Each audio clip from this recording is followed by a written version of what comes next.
C'était en 1969, il y a 50 ans. Un été pas comme les autres attend les touristes aux chutes Niagara. Cette année-là, il manquerait un petit quelque chose sur les photos souvenirs, l'eau.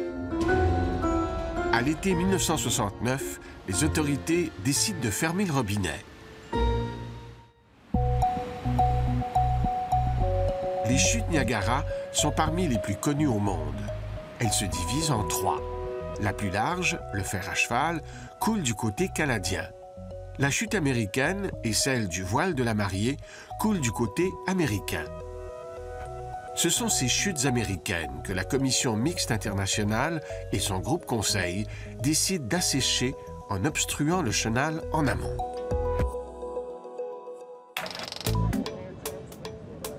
L'événement est inédit. C'est le spectacle d'une vie.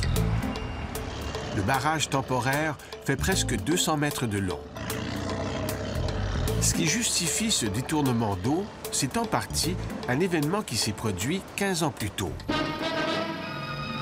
Au milieu des années 1950, une faille se développe sur le belvédère qui surplombe la chute américaine. Les tentatives pour stabiliser le sol sont infructueuses. En 1954, c'est la catastrophe. 185 000 tonnes de terre et de roches s'effondrent au pied des chutes. Dès lors, les Américains craignent que les éboulements successifs ne leur fassent perdre leur chute.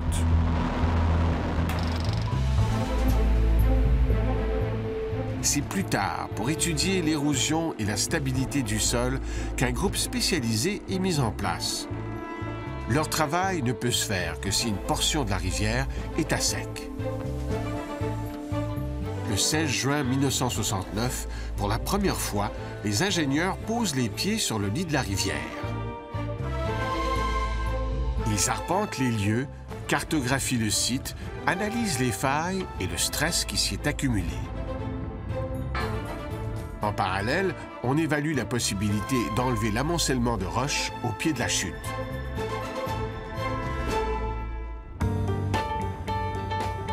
Après 5 mois d'études, les travaux prennent fin.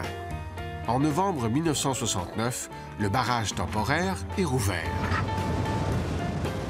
Les chutes américaines retrouvent leur bruine et leur bruit.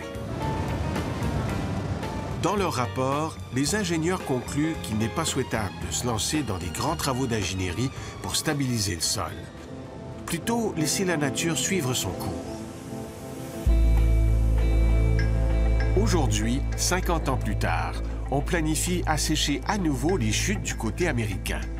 Cette fois pour remplacer 2 ponts centenaires qui enjambent la rivière Niagara.